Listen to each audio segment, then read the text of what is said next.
Well, Browns fans, another day of Browns training camp in the books. The final day of Browns training camp, technically, in the books, as they get ready for their preseason finale against the Seattle Seahawks. We know about that absurd 10 o'clock kickoff coming our way on Saturday night. Anthony and I will talk a little bit about that here in a second. But obviously, Anthony, the story of the day on this final day, well, really two stories. The first was Pierre Strong getting injured on, how do I describe it? There's kind of this metal frame piece of equipment that they use that has some bags hanging from it, and they have a little bit of give to them, but it's kind of firm. And every day we see the running backs run through it, and today Pierre Strong seemed to run through it and then ended up hurting his ribs somehow. Leaves practice, ends up in an ambulance. It's kind of a precautionary thing. And we find out that it's just a rib contusion, so nothing serious there, but it looked like he was in some pain leaving the field. But, I mean, it wouldn't be a day of Browns training camp practice without an injury, it seems like. I think that's the common theme of the entire month we've been following this team to this point. And especially an injury like that, right, where one that's like it's literally in warm-ups. We've all seen the videos of it, of the running backs and even the receivers and sometimes even the quarterbacks running through that bag or that frame thing. Yeah. And it's in warm-ups, and then we start seeing the folks that weren't there, the people that weren't there, just start seeing it on X of like, oh, my gosh, Pierre Strong's leaving in an ambulance. And you're like, what is going on? Like, this is just one thing after another. It's like, holy cow. And you obviously your mind goes to the worst spot. Like, obviously the Deontay Foreman situation from the Greenbrier, where that was like a legit, potentially a really significant thing. And, as more of the information started kind of flowing out, I was like, okay, seems like he's okay, but holy cow, another ambulance. Two ambulances in one training camp is not a good thing. No, not at all. Never a dull moment during Browns training camp, it seems. There's been lots of injuries, as we know. Preseason games have brought lots of injuries, and that'll, I think, open up the can of worms to a discussion on whether or not Deshaun Watson should play on Saturday. But we kind of thought that watching practice today, we were getting a hint at Kevin Stefanski's the inner mind of Kevin Stefanski in terms of it seemed like he was kind of telling us what his decision was, because we saw Jameis Winston taking the majority of first-team reps today. Basically how it went, because I want to clarify for people, I think there was different reports out there just about what Deshaun did and didn't do. He did participate in the first round of 11 on 11s, which included, throwing the ball downfield a little bit, doing some stuff like he normally does.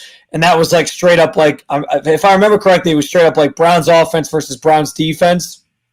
And then he passed that torch off to Jameis, as he tends to do. Jameis took some reps. They broke off and did some other stuff, came back. And when they came back, it was more like regular season scenarios where you'd have like first team offense versus scout team defense and first team defense versus scout team offense. And when they did that, it was Jameis just straight up handling all the first team reps with the offense. And so we all kind of took that as, oh, this is notable. This is something, as we know Kevin Stefanski's having conversations about Deshaun potentially playing or not on Saturday. We kind of took it as an indication that he won't play. And then after the practice, he let us know that Deshaun was dealing with a little bit of soreness, and that was, kind of his call to just ease him up a little bit, not make him go through quite as much work today. It didn't sound like anything serious. That's obviously the good news. I know you hear injury with him, you hear soreness with him, and you kind of hit the panic button and you think the worst, but it doesn't sound like it's anything that's too crazy, and that's obviously the best news. So it sounds, from what it sounds like, the decision is still, I guess, up in the air in relation to whether or not Deshaun will play against the Seahawks on Saturday or not. Yeah, I mean, and in my opinion, I think he has to play, right? And I think he will, to be truthfully honest. Like, you can't go this entire preseason and not get any snaps, and especially in his situation, right? He hasn't played a live NFL snap since November of last year. And, and we've seen him. We've had the Russ conversation, that whole thing for the past 3 years. Like, just get him out there for, even from an operations perspective, to just get in the huddle, get out of the huddle, get to the line. All of that stuff is super important, so that the first time you're doing it isn't against Micah Parsons and the Dallas Cowboys, right? So everyone, the conversations also evolved around the left tackle position, and like, hey, you don't put him out there to keep him out of harm's way.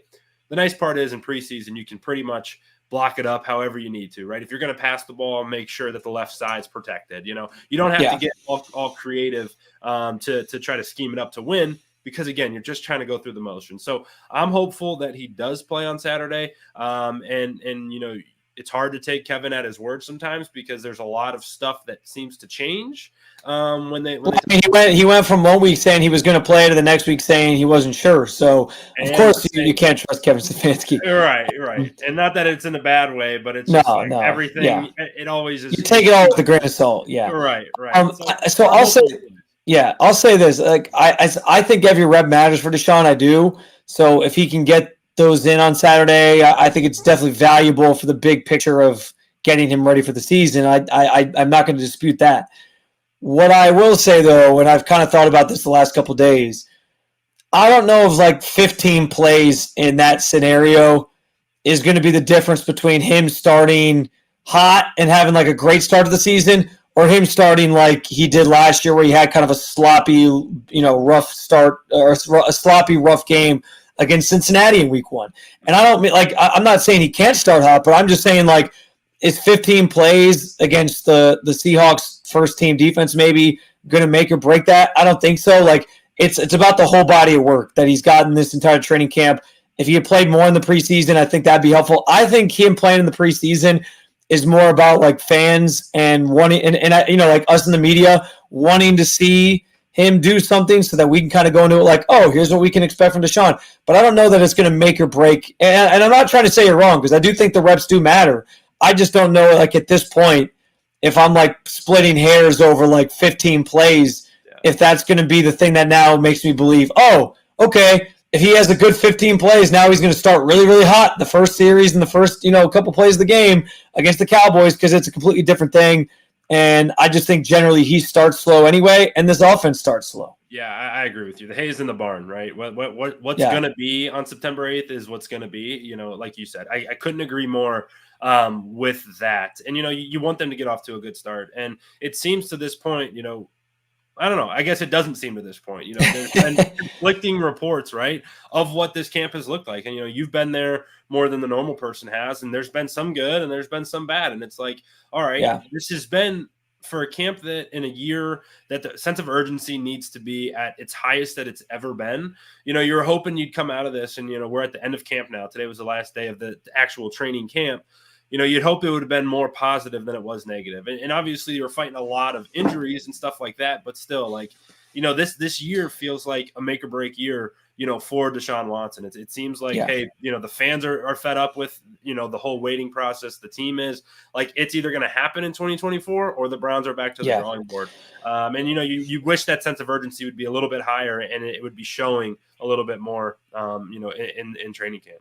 Yeah, I do think fans are chomping at the bit just to get to that game. And listen, like I said, I do think those plays could matter in some level in terms of like just getting a feel for that offensive line, kind of getting their feet back underneath them and, figuring out playing with Deshaun again and just kind of getting comfortable with all that, especially with the left tackle situation, whoever that's going to be, finding some comfortability in a game like setting with Deshaun behind him. But, in the grand scheme of things, I don't know that it's the end of the world. Play him, don't play him.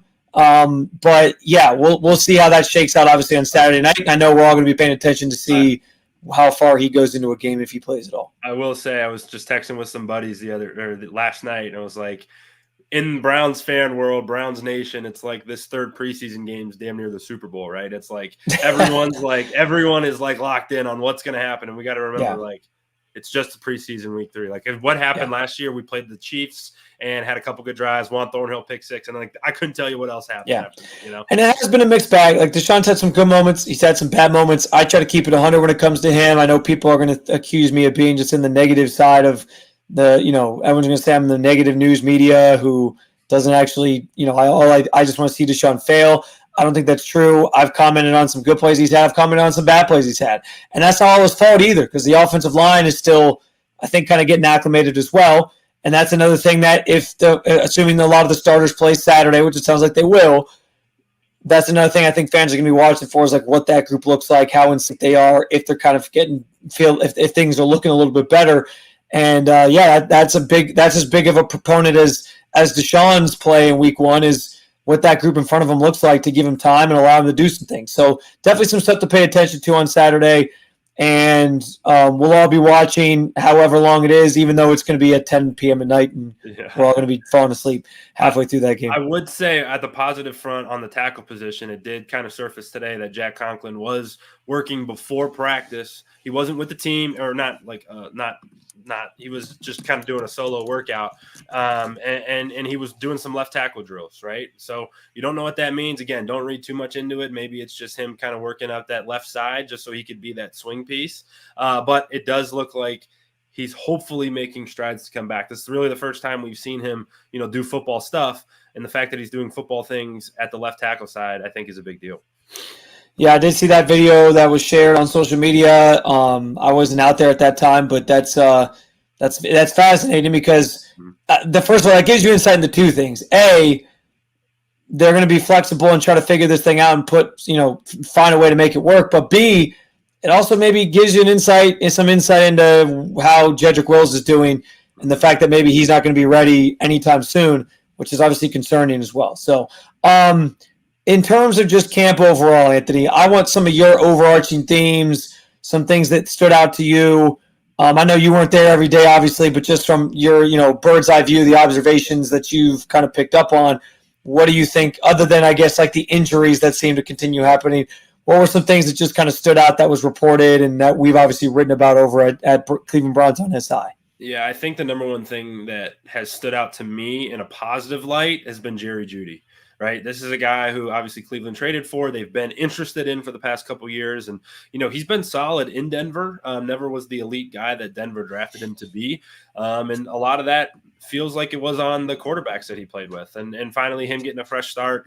And it seems like he and Deshaun, he and Jameis have built up a really nice rapport. And he's slowly becoming one of those guys that, like, hey, he could be a dude. There's still a little bit of that Alabama Jeudy left that's left in him. That maybe that comes to the surface here in Cleveland. I don't know if that's what you saw in person, but it feels that way.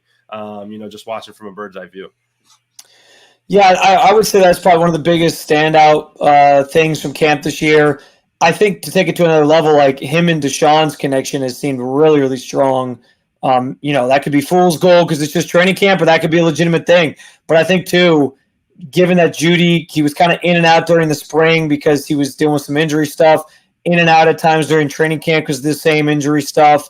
And it seemed like every time he was out there, and even when he first got out there, it was like a flawless, just like they were all kind of rolled. Those two were rolling together. And even today, like the small amount of numbers, or the small amount of snaps that Deshaun took, one of the big plays he hit was Jerry Jeudy on kind of this cross, this in route, this dig route over the middle for a decent gain. So he continues to look his way. I think that connection seems like something that has something, there's some momentum there, and there's something behind that in terms of like what we've seen.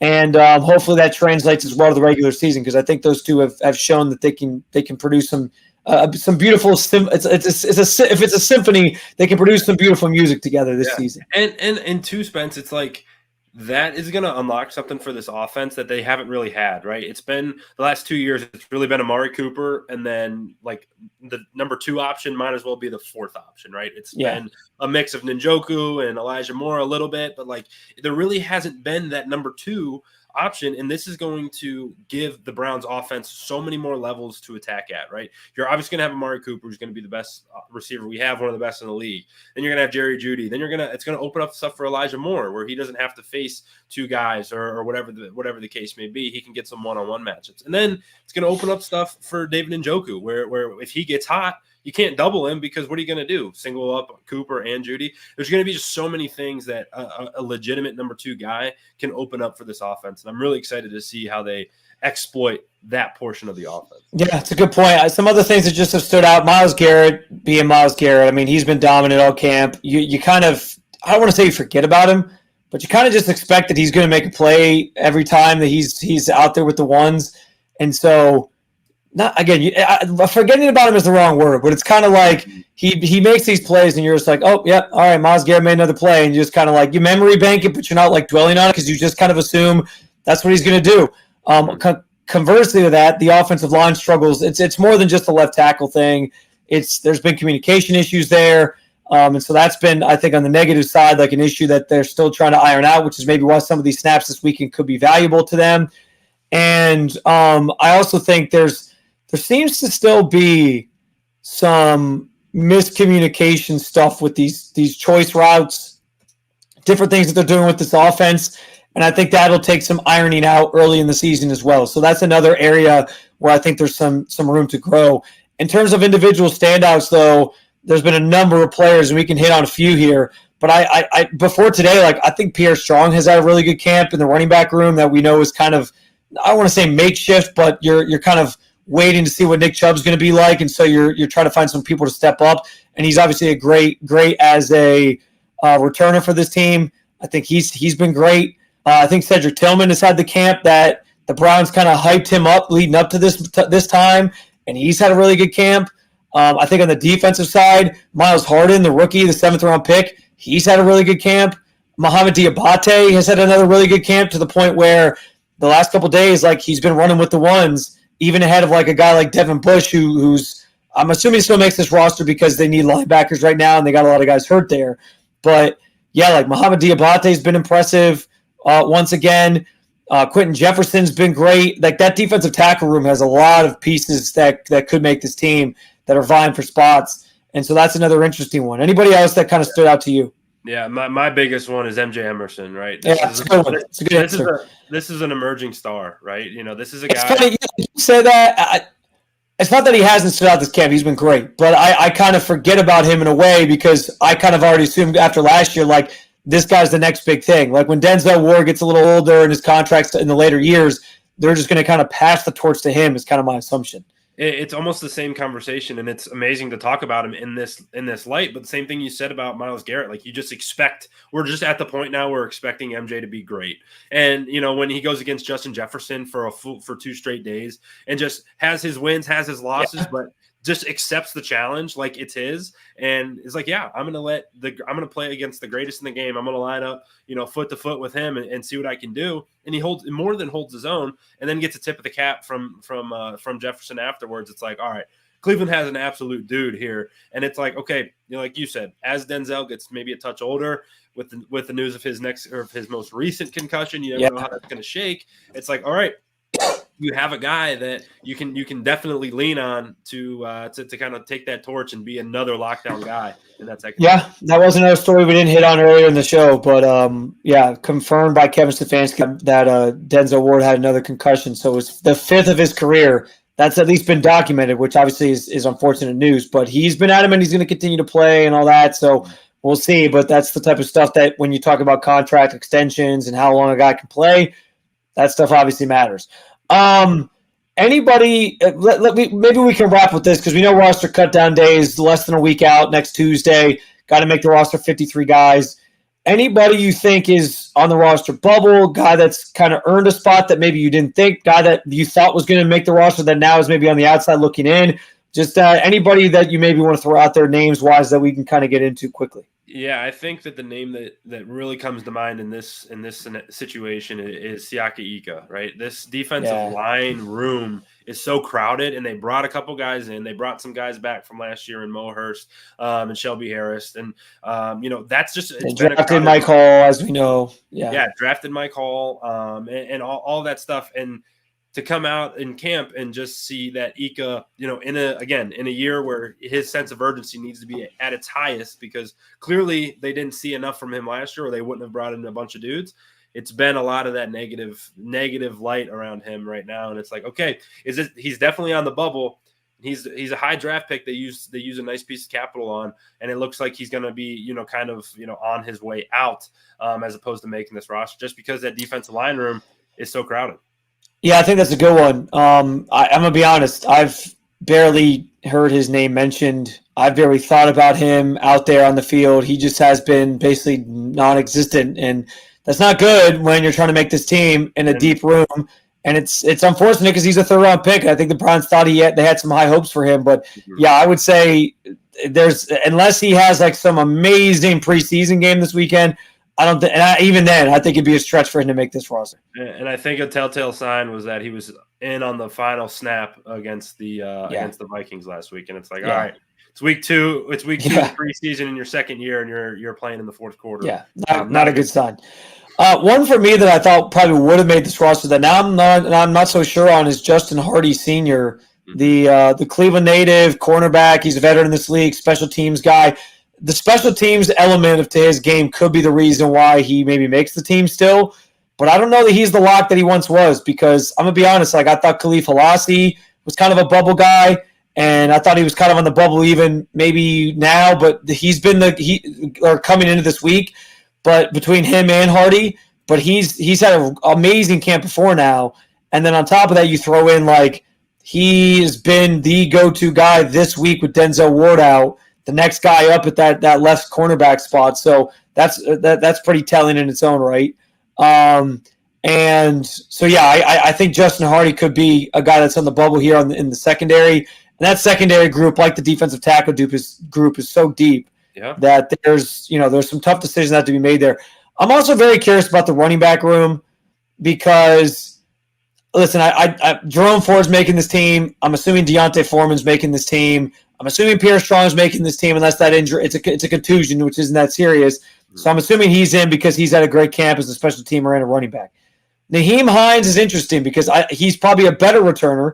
He can be kind of your third down, change of pace guy out of the backfield, and I think there's value in that.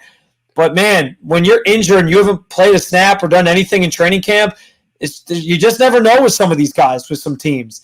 And the talk back in May was that he was going to be ready for the start of training camp, like August 1st was kind of the timeline he gave us, and he still hasn't practiced once. So I'm not saying he won't make the team. You could always make him a pup guy, and he misses the first 4 games or whatever.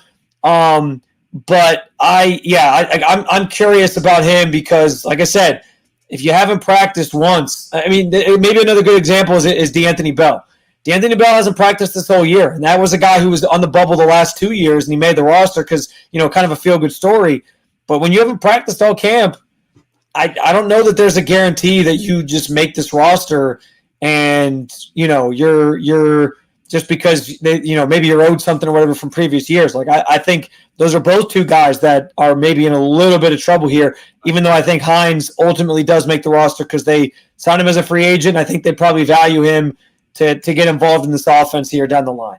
And I would also add, too, for both of their cases, like I think that everyone had there was this big sense of the unknown of this kick return and how important and how impactful it was going to be. And I think, in my opinion, and this could be wrong, like a lot of teams have not shown much in what they want to do, but basically to this point, it's been a lot of the same, right? You're just getting more returns that are getting tackled at the 25 or the 27, 28, right? There hasn't been this crazy, like, oh my gosh, it's going to be this run play where guys are going to be breaking it deep and we're going to have different guys back there. And, Tyreek Hill is going to be, receiving kicks. And certainly that may change, but like, in both of their cases, if the kickoff return just becomes what it's been in the past couple of years, then that becomes so much less of an importance and so much less of a value add because then, you're looking in, Hardy's case, it's way more important to have some cornerback depth, especially with Greg Newsome's injury and Denzel Ward's injury. And then too, in Hines' case, right, that's a crowded running back room. There's 3 guys already back there. You're not going to be able to get him in and allow him to make an impact. So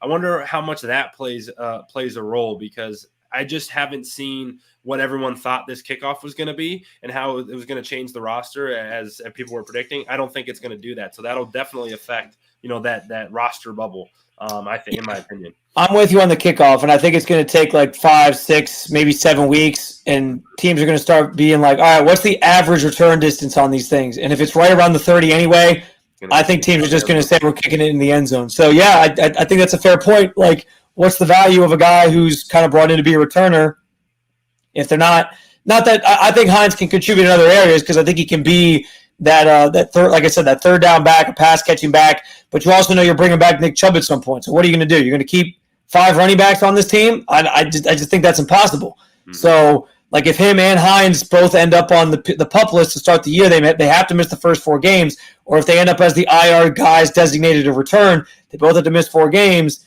And then you're getting rid of somebody. So is it going to be Pierre? Is it like I don't know what they're going to do. So, some interesting conversations to be had. We'll obviously have you covered with a lot of that stuff, especially after Saturday's game. We'll have a better read on some of these position battles that are down the depth chart here. As always, I encourage you to follow along at Cleveland Browns on SI or the specific, the logistical URL, which is si.com/NFL/Browns. Right below. Right below in the little banner there. So you can see it down there. But, a lot of great stuff going on over there. I have my final practice notes from today. I wrote about Deshaun and the arm soreness and what Kevin Stefanski had to say about that. A really a bold quote from Shelby Harris, defensive tackle for the Browns, on Myles Garrett and what he can kind of bring to the table in his career trajectory. And I know, Megs, you have a couple stories up as well. There's a lingering prediction piece out there that one of the stat resources put out on Deshaun's year this year. So I wrote about it. Go check it out. That's what it was. I was trying to remember what it was at the top of my head. I should have just kicked it to you because who would know the story better than the person who wrote it? Guys, lots of great content over there, and obviously at the Cleveland Browns on SI YouTube channel, which you're watching right now. We appreciate you guys jumping on in. Day off, well, not a day off for the Browns tomorrow. They will apparently be practicing before they travel to Seattle, but we'll continue having more and more content for you at si.com/NFL/Browns. So follow along, and we'll be back hopefully. Well, I don't know what the plan is for Saturday yet because it's going to be a late night, but I'm sure we'll have some sort of video coverage, lots of written content for you on Saturday, and be back, as always, with more coverage of your Cleveland Browns.